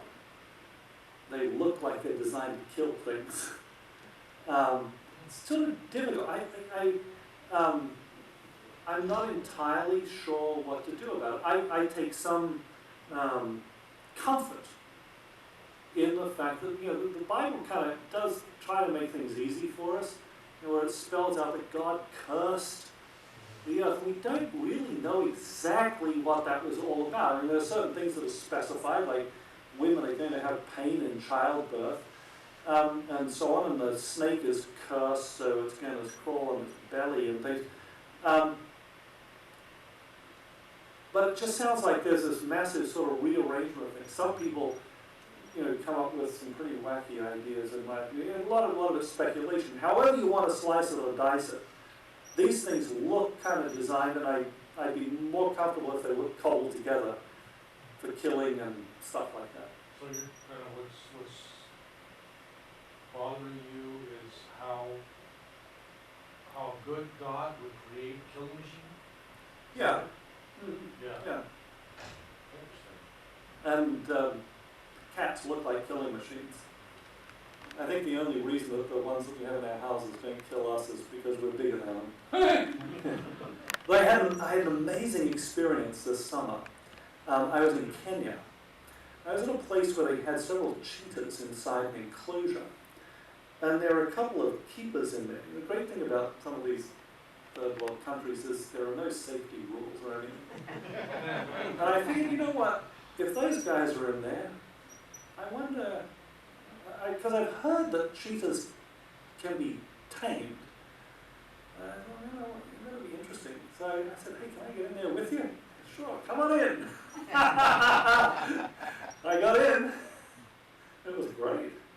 I patted the cheetahs, and you rub them under their chin like a cat, and they're just roaring away, purring away. They smelled like dead meat, though. Rotting meat. Yeah. It wasn't a great smell to them. But that was wonderful. Maybe heaven will be like that, and they won't smell like rotted something or other. But it is a bit troubling to me. I don't know. You know, on the other hand, the Bible says, you know, that the lion will eat grass. Right. Yeah. In heaven. So obviously, that's not God's plan to have them slaughtering lambs or gazelles or whatever. That's just not the plan, at least. Let's start here. Yes. Well, when you mentioned imperfection, Romans 8, I thought of the biggest slavery of futility would be someone in chronic pain. Mm-hmm. And, you know, they can get bitter and go away from God, or they can somehow go on. Yes. I'm just wondering how might any suggestions from the molecular geneticists, perhaps, to the epigenome, or perhaps some new things are coming along that's not working right, or what do we say to these people? So the question is basically, how do we help people who are in chronic pain? Yeah. I should tell you that this is a issue that I'm very sympathetic to because I am personally in chronic pain.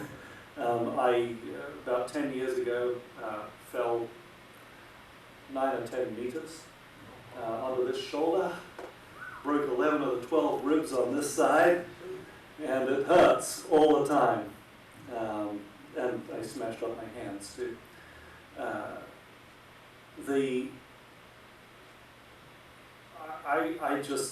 I guess that my way of dealing with it, and I'm not, that's a really hard question. Probably dealt with better by somebody who's thought about it a little bit more than me, except in the middle of the night when I can't sleep. But the way I look at it is, this is clearly not God's plan. The Bible assures us that He's coming back. He's going to wipe away all tears, and there'll be no more suffering. That's what I look forward to. Life is not just, it's not fair, it's not right, and unfortunately, I've only got myself to blame for that. It's not right to blame God for it. God did a good job of making us in the first place. We as human beings made an appallingly bad decision. And so blaming God for it is just an inappropriate placing of blame. As far as things like dealing with the pain, I am very grateful for the fact that this business of pain management is something that people are really concentrating on now that you baby boomers are getting old and getting lots of aches. Yeah, I will tell you that I thank God many times for morphine. And the most painful experience of my life was when they took it away from me. I want my morphine back, and I still do. And I wasn't on it for all that long, but it was just a horrifying thing to have that taken away. Basically a natural thing that God gave us.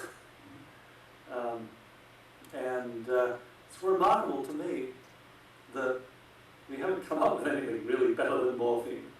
It's a highly effective gift, as long as you don't get addicted to it and abuse it, which is sort of a big problem. Anyway, I'm not even pretending that that's a complete answer. That's how I deal with it myself. Although not with morphine anymore. Yeah. I just put up with the pain. Anyway, yes. Very nice, Glenn. I've looked at a little at philosophies, and I get overwhelmed by how much writing there is out there in the literature. In your research, do you find some organizing principle that enabled you to keep from getting overwhelmed by just the sheer volume of the different philosophies and keeping them clear, or at least being able to define them clearly in your mind enough to where you had a handle on it, and you could go and assume one philosophical viewpoint and then step over into another one, and then from that other viewpoint sort out which ones really worked or which ones don't? What I'll do is I'll tell you the way things worked for me. When I went to college, I was very interested in philosophy, and I actually considered doing that as a major. I was talked out of it, which is by well-meaning advisors. They basically said philosophy is useless, especially for Christians, and why don't you do something useful like medicine or something? And I was interested in the sciences. I was also interested in art. I had a terrible time figuring out. I wanted to do everything, and I still do. I'm glad that I settled on I actually was a chemistry zoology double major as an undergraduate, and I ran out of money before I could finish the chemistry, but I finished the zoology, and I think I'm P10 and a seminar short of a chemistry degree.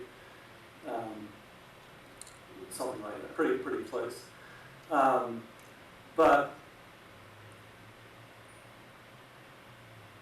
in retrospect, that's really unfortunate, because we as Christians, we actually need good Christian philosophers to help us work our way through these things. And it was a sort of blinding morass for me for a long time. I read a lot of different things, and it was hard to put them together. But you know, one of the things that you're trained to do as a scientist, there are two things. One, you're trained to look at ideas or data and get them organized into some way, to look for patterns in there. And that helped somewhat. In addition to that,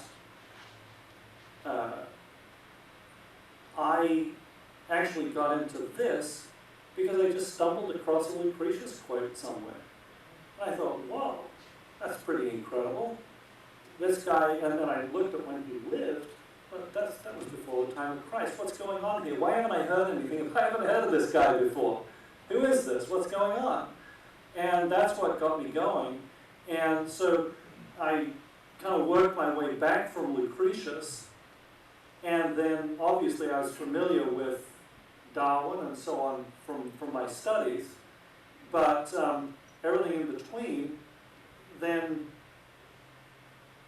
sort of began to, by working my way back from Lucretius, I was then able to start thinking about, well, just another second, these guys who wrote particularly the New Testament were obviously addressing some of these questions that these guys are raising. So that was what, it's just because I read the Bible. And then I started wondering about, well, what was going on in between. I knew that Aquinas was an important guy. So I started reading Summa Theologica, and the section on this isn't that big. And so it was just sort of really, by having an organizing principle, which was this idea of design, I didn't get sucked down too many rabbit holes along the way. I wish that I understood some of the other or philosophical traditions a little bit better than I do. That's why I think that we need Christian philosophers who really understand this in a broader perspective than I could offer. Thank you. You're welcome.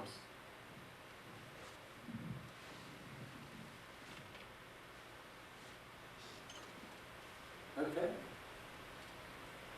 If there are no other questions, can we end with there's one way back there. Can you come back to the microphone? So why don't you come up here and speak into the microphone, then everybody can hear it clearly.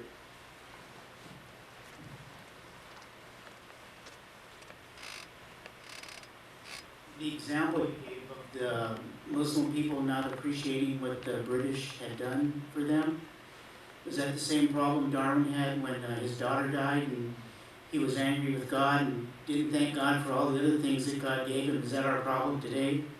Does it remain the same? Or in Romans, was it the 21st verse of Romans chapter 1? What does that say? That their foolish hearts were darkened and they become unthankful. Professing to be wise, they became fools. Yeah. Is that our problem? Unthankfulness to God, but when you were hurt, you still are thankful, and that's why you're here. I was mighty thankful to still be alive, let me tell you. Yeah, so if there was any evidence that I needed that God had some sort of plan for my life, that was certainly pretty clear, because I should have been dead. Mm-hmm. In fact, I remember just when I got out of the hospital, watching on television a news report about somebody who'd fallen exactly the same distance as me and died. Mm-hmm. Three stories. You told 3 stories. Anyway, that was my question. I don't want to be too unfair to the these people in Sudan who are Muslims. I don't think that they're entirely ungrateful. What I believe is that the way that their society works ensures that there will be little long-term benefit from the investment that's being made. There may be temporary benefits. A lot of them will accrue for people who live in Switzerland and work in the banking industry. And that's just the harsh reality of things. I would love to see a study done of how much money, just over the last, let's say, 5 or 10 years, has been invested by Western countries in Africa.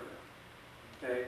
Now I know that there are lots of people who say, well, it was all that evil colonialism and stuff like that. And you know what?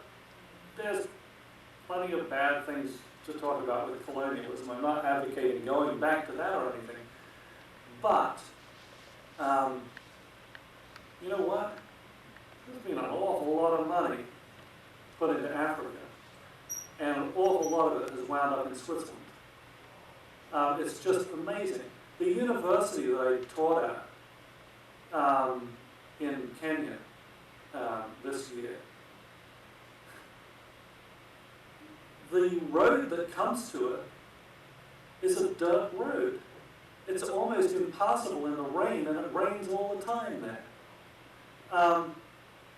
Just dreadful roads. Worse than, you just cannot imagine how bad the roads are there. Unimaginably bad. If you look at a map, that road is a paved road. It's the money was given to pave the road, and the road is a paved road, but there is not any pavement on the road. Okay? However, there are some Africans who are doing very well. The reason that things work the way that they do in that particular society is because people have a certain way of thinking about things. And it's a way of thinking that is completely foreign to Christianity. By the way, it has some very noble sounding aspects to it. It's very similar to communist thinking in many ways. Their ideas about ownership of property and this type of thing. Now, I'm not saying every African in every tribe in every country is saying. I'm just saying that at least it's widespread enough that it means genuine economic and social and so on progress is not going to be made. It's just not going to be made. The main objective, apparently, of a huge proportion of the people that I encountered there has been to get out of Africa. It's really sad. Every time I go, I do occasional interviews on Christian television stations, or if I do, I publish an article that winds up in a magazine that winds up in Africa somewhere. I'll get letters from people asking me for money. And they break your heart, but that's what they designed to do. It's just, what do you do? But when everybody views the solution as coming from America or Europe, it's just always going to be that way. I think that Christianity, sort of a real form of Christianity, could really help these people. And certainly an understanding of, God has given us abilities, He's given us gifts, and we should use them, and that the solution doesn't come from somewhere else, it comes from us, is a very valuable thing to hold. The reason that the United States is rich is not because the United States has more than anywhere else in terms of natural resources. It's because people in the United States work harder than everybody else. It's that simple. It isn't that there aren't individuals who work hard in other countries or in other societies, but people here work harder than people do anywhere else on earth. That's why there's war here. And we're sort of really getting off the subject here. But it's my opinion that everybody is better off when they become a Christian and implement actual Christian principles in their lives. You know, if you look at your own church, I'm sure that you can look around in the pews, the other people who are there, and you will see people who were suffering economically, who accepted the Christian faith, and in the first generation, it might help with things like, you know, really basic kinds of stuff, drug abuse, alcoholism, you know, these types of things. People who become Christians, you know, God can help you overcome these problems. I'm not saying it's easy, but it can certainly help with that. Oh, of course you're better off. And then Christians tend to value things like education. So you look at the next generation, and I know that certainly in my own church, and I've seen this all over the world, okay, because I've lived all over the world. Somebody comes from absolutely nothing, their parents become a Christian, and they're immediately better off, but their parents make sure that they get an education, and all of a sudden in 1 or 2 generations they're doctors and lawyers and you know, and successful business people, and it's Christianity that's done it. It's not just that somehow they've been lucky or something. And there is nothing more valuable that we have to give than Christianity. There just isn't anything more valuable. If we're thinking about giving something to help people in other countries, give to missions. Give to missions. Send missionaries out. I don't know about you guys, but certainly in our church, you know, there was sort of a crisis about missionaries. You know, well, has the time passed? But it hasn't. It hasn't. There is always a demand. There are, there's, let's see here, something that, at least in our church, we're calling it the 1040 window. It's like, but I know that other churches looking at this. It's this geographical area where a huge percentage of the world's population lives, and there's hardly any Christians there.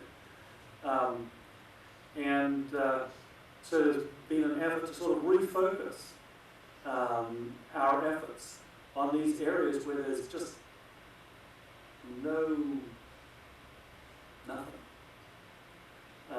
It's sort of these are difficult areas, but it's not surprising to find out that in some of them there are people who are very eager to hear what's something better than what they've been suffering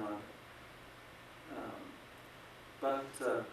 Anyway, that's sort of a little bit off the topic of this evening. It's not something I consider myself to be particularly expert in. It's just an observation.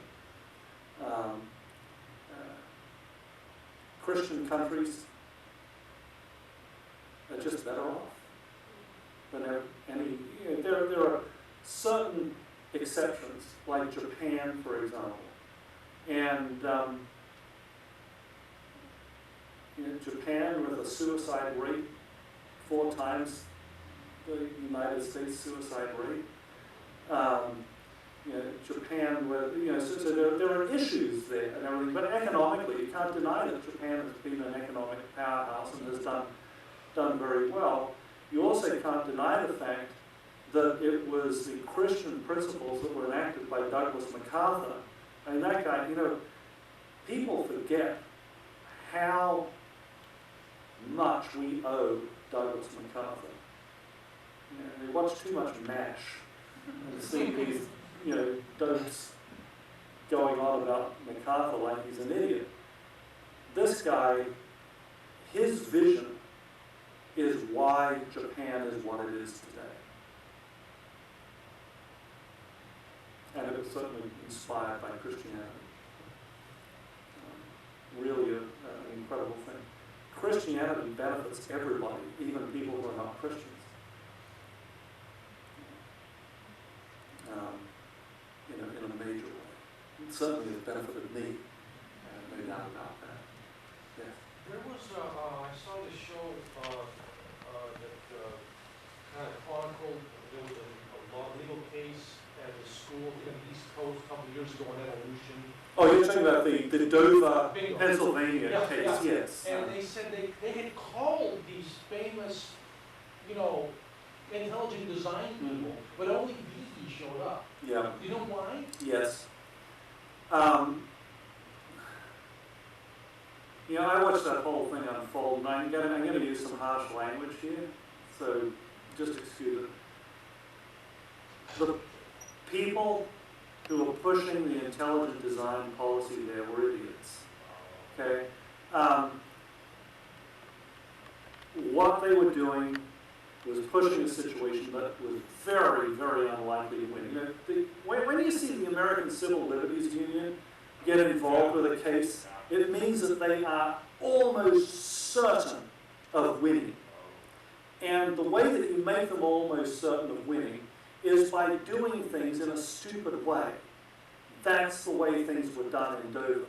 Okay? They had good advice not to do it. And what happened was that an outfit of probably well-meaning, but certainly not competent people, called the Thomas More Law Center, I think that's the name, in Michigan, convinced them that no, they could win this case and they would take it on as sort of a pro bono thing. And like fools, they ignored good advice and went ahead with it. Then you couple that with a judge who decided that he was going to make a heroic, final, ultimate case out of this. And you know what? Things are just not going to work out well. Most of the major intelligent design people are associated in some way, or many of them, with the Discovery Institute in Seattle. And the Discovery Institute really encouraged these people to not do this. There are really smart lawyers and stuff there, and told them you're very, very unlikely to win it, and if you lose, it's going to cause a wealth of problems. And yet they went ahead. And so I think it's probably a way of trying to minimize the damage. This was not going to be won. Okay? They minimized their involvement. What option do they have? Not to go at all? Yeah. In the Bible, where Jesus says, you know what, if your adversary is taking you to court, settle before you get before the judges. That's really good advice. Very practical. You don't. They made it. They were just naive, and they took bad advice. Is this kind of? I'm an attorney. I work for State Fund. We do work comp defense. Okay. And there are certain cases, I had a case where it was going up on appeal, and the appellate division of State Fund said, no, we don't want to create bad law. We don't want this case to go up.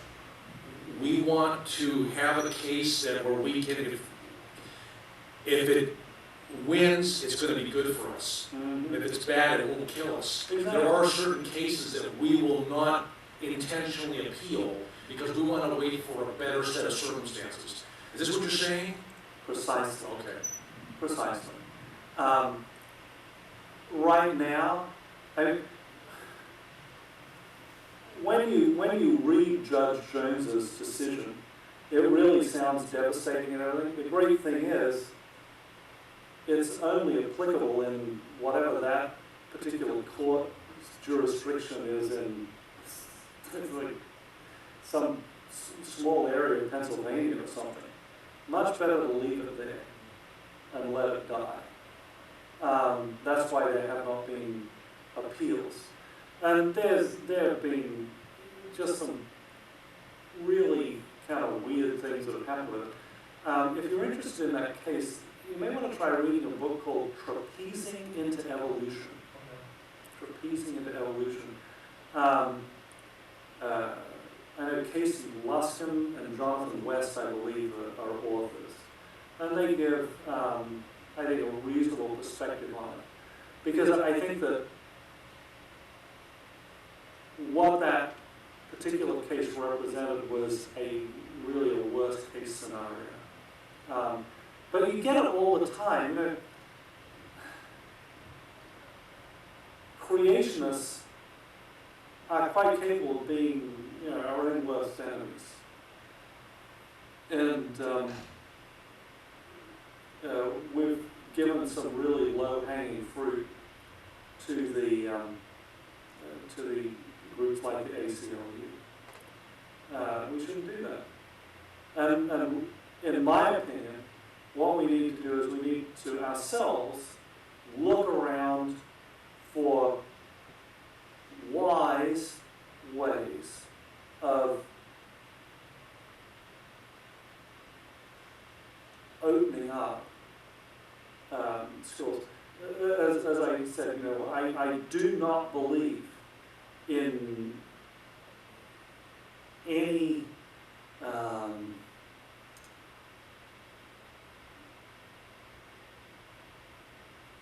in anything that would break down that separation of church and state. I know there are people who have problems with that, but frankly, my religion doesn't need the state's help. And any religion that does probably isn't worth thinking about. You know, religion is about ideas, and in the history of Christianity, it's been a bad idea when state power has been used to enforce specific forms of Christianity. We as Christians have hopefully learned our lesson about that. Certainly God isn't honored. On the other hand, I don't think that it's reasonable to be teaching what is a theology and under the guise of science class, and have that state enforced and endorsed orthodoxy. However, by the way, when you look at the desperation with which these guys fight about it, I think it reflects very, very badly on them. You know, with all of this government help, and still a majority of Americans don't believe it. Speaks very well of the Americans. And by the way, very poorly of Europeans. I come from a European heritage. But I think that what we see happening right now in Europe with the secularization of Europe and the sort of unquestioning acceptance of Darwinism reflects strongly on the problems that result with state-sponsored religion. Turns out that separation of church and state was made Americans smarter. And yes, I did go to school in England for a while. English people would hate me for saying that. It assured me that they're much smarter. Anyway, any other questions? If If not, why don't we end with a prayer? Let's bow our heads. Dear Father in heaven, I thank you that for this time that we've been able to spend together, and for the many blessings that we share as Christian believers. I pray that you'll continue to be with us, that you'll send that Spirit of truth, your Holy Spirit, to be with us and guide us in our thinking about these things, that we will be wise. And I also pray for this country and the leaders that have to struggle with some of these things.